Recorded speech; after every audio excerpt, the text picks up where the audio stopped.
साबिक वज़ीर आज़म इमरान खान के ऑफिशियल ट्विटर से एक ट्वीट होता है और वो इतना तहलका मचाता है कि कुछ ही घंटों बाद वफाकी वज़ीर इत्तलात को प्रेस कॉन्फ्रेंस करके वजाहत करनी पड़ जाती है। इस पर बात करेंगे। इसके अलावा बात करेंगे साबिक army chief general Qamar Javed Bajwa पर इमरान खान साहब की जानिब से दबाव कैसे डाला गया, कब डाला गया और साइफर ये किस वक्त जाके जो है ये साजिश में तब्दील हुआ, इस पर बात करेंगे। इसके अलावा दो इम्पॉर्टेंट चीज़ें, तीसरी और अहम चीज़ जो है वो ये है कि सानेहा लम्स जो है एक मरतबा फिर हो गया है और इस मरतबा वज़ीर आज़म फिर शिकार हुए हैं और वो आगा खान यूनिवर्सिटी में। शायद वज़ीर आज़म साहब को भी सुकून नहीं मिलता, इसलिए हफ्ते 10 दिन बाद 15 दिन बाद कोई करते, उस पर बात करेंगे।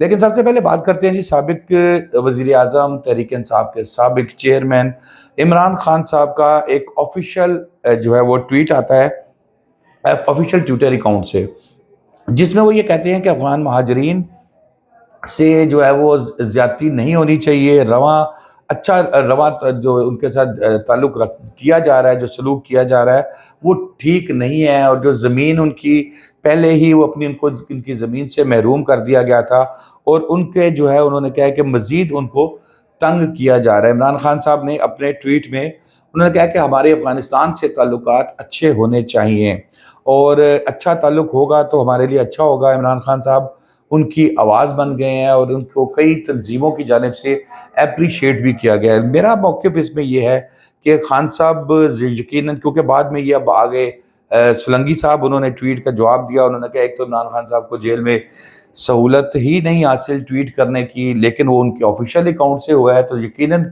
उसको कोई ना कोई जो है वो हैंडल कर रहा होगा। फिर उन्होंने कहा कि जेल में इस तरह की सहूलतें नहीं हैं। फिर उन्होंने कहा ये भी मौक्किलों का नाम एक दफ़ा फिर उन्होंने लिया। वो कहते हैं जी कोई मौक्किल होगा इमरान खान साहब का जिसने ये ट्वीट कर दिया होगा। लेकिन खान साहब की दिल की आवाज़ सामने आ गई है। काश खान साहब पाकिस्तानियों के लिए भी इसी तरह सोचते। तो जनाब, सबसे पहली तो मैं ये बात करूँगा कि अफ़गानियों का जो खान साहब सलूक है हम पाकिस्तानियों के साथ, वो अक्सर जब पाकिस्तान और अफ़गानिस्तान का मैच होता है उसके अंदर नज़र आ जाता है। वो भारत के साथ तो फिर मोहब्बत करते हैं, लेकिन पाकिस्तानी जिन्होंने पिछले कई दिहाइयों से यहाँ पर अफ़गानियों को रिहाइश दी, फैमिलीज़ बनाई, उन्होंने जायदादें ख़रीदी, सब कुछ किया और अब उधर ही उनकी ये हालत है कि उन्हीं के साथ वो हम पाकिस्तानियों से अफ़गानी शदीद नफ़रत करते हैं। खान साहब ये आपके इल्म में होना चाहिए। आप पेशावर चले जाएँ, पेशावर में जाके देखें कि आधे से ज़्यादा प्रॉपर्टीज़, ट्रांसपोर्ट का सारा मामला जो हैं वो अफ़गानियों के पास है, लेकिन उसके बावजूद आप शदीद नफ़रत करते हैं। फिर एक इत्तला के मुताबिक जो दहशत गर्दों की जानिब से लेटेस्ट जो हमले हुए हैं उसमें 15 के करीब अफ़गानी मुलव्विस थे। तो जब इतनी शदीद नफ़रत है तो क्या हम अपने लोगों को मरने के लिए छोड़ दें, उन अफ़गानियों के ऊपर छोड़ दें कि भाई आओ तुम हमारे लोगों को मारो? नहीं। और वैसे भी हुकूमत की तरफ से तो ये किया जा रहा है कि जो गैर कानूनी मुकीम है, जिनका कोई रिकॉर्ड डाटा नहीं है, उनको वापस भेजा जाए। और मेरा ख्याल है कि इसमें ना तो कोई ऐसा इशू है भिजवाने में, उन्हें इससे बुरा बनाना चाहिए। बाकी अफ़गानियों की मोहब्बत को खान साहब आप भी जानते हैं और हम भी जानते हैं। दूसरी अहम खबर जनाब के जनरल बाजवा साहब पे इमरान खान साहब ने दबाव कब डाला और कैसे डाला और फिर ये साइफर जो है ये साजिश में कब तब्दील हुआ, इस पर बात करते हैं। तो होता कुछ यूँ है कि जी साबिक army chief general Qamar Javed Bajwa साहब और साबिक वज़ीर आज़म या इमरान खान साहब, इनकी मुलाकात होती है। उससे पहले जब साइफर मिलता है तो उसके 3 दिन बाद ये प्राइम मिनिस्टर ऑफिस को भेज दिया जाता है और विद नोट भेज दिया जाता है। जनरल कमर जावेद बाजवा साहब की तरफ से ये भेजा जाता है, लेकिन प्राइम मिनिस्टर ऑफिस इसको नज़रअंदाज करता है। और जब उधर से ये मैं आपको अंदर की बात बता रहा हूँ कि ये अंदर स्टोरी जो है अंदर नज़रअंदाज किया जाता है इसको, साइफर को। फिर कुछ दिन बाद एक तकरीब होती है और उसमें फिर को जो तमाम चीफ्स हैं वो आर्मी के, वो तमाम लोग वहाँ मौजूद होते हैं। वहाँ पर फिर मौका जान के जनरल कमर जावेद बाजवा जो हैं वो इमरान खान साहब को बताते हैं कि भाई ये जो साइफर आया हुआ है इसका क्या करना है, इसका क्या जवाब देना है। लेकिन शायद उस वक़्त तक इमरान खान जो इत्तलात हैं वो ये हैं कि सोच के बैठ गए थे कि इसके साथ खेलना कैसे है साइफर के साथ, लेकिन उन्होंने इस पर बताया कोई नहीं। फिर बाजवा साहब को कहा जाता है कि जी मेरे ख़िलाफ़ जो तहरीक अदम एतमाद आ रही है اس کو آپ اس میں ہماری مدد کریں اور اپوزیشن کو یہ کہیں کہ اس کو ختم کریں اور ہم اسمبلیاں ڈیزالو کر دیتے ہیں، جو بعد میں انہوں نے کرنے کی کوشش بھی کی۔ پرویز خٹک صاحب یہ میسج لے کے جاتے ہیں اور جنرل باجوہ کے پاس، اور اس کے بعد پھر جب اٹیمپٹ ہوتی ہے تو اپوزیشن اس پر کلیئرلی ریفیوز کر دیتی ہے، انکار کر دیتی ہے کہ بھئی نہیں، تحریک اعتماد تے ہن تے ہوئے گی، اب تو جو مرضی کر لیں، اب تو تحریک اعتماد واپس لینے کا کوئی چانس نہیں ہے۔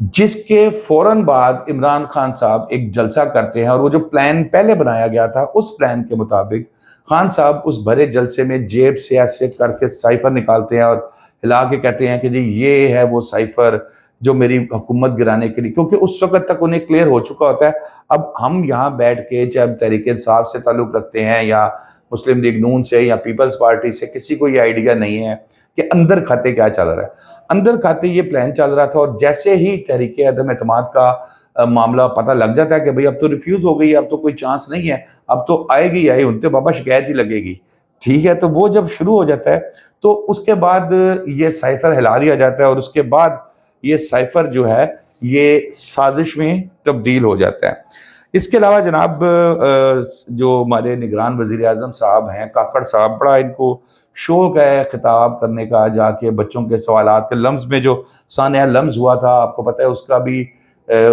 واقعہ سامنے تمام معاملات ہوئے تھے۔ اب وہ آج چلے گئے ہیں جی آغا خان یونیورسٹی میں، اور وہاں پر بھی انہوں نے سانحہ لمز کو ہی دہرا دیا ہے۔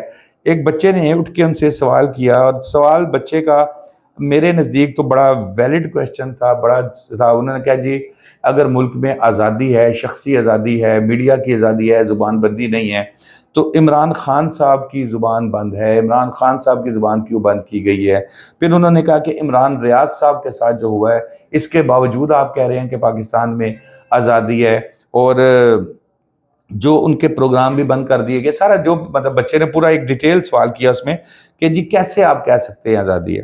تو وزیر اعظم صاحب نے پھر وہ ایاک نعبد و ایاک نستعین، انہوں نے وہ کیونکہ بچے نے سٹارٹ میں یہ پڑھا تھا، تو وزیر اعظم صاحب نے بھی کہا کہ جی باپ نے ایاک نعبد کہا تھا، تو میں اسی وقت میں نے یہ سوچ لیا تھا کہ بھئی کچھ اس طرح کہے تو مجھے سوچ کے جواب دینا پڑے گا۔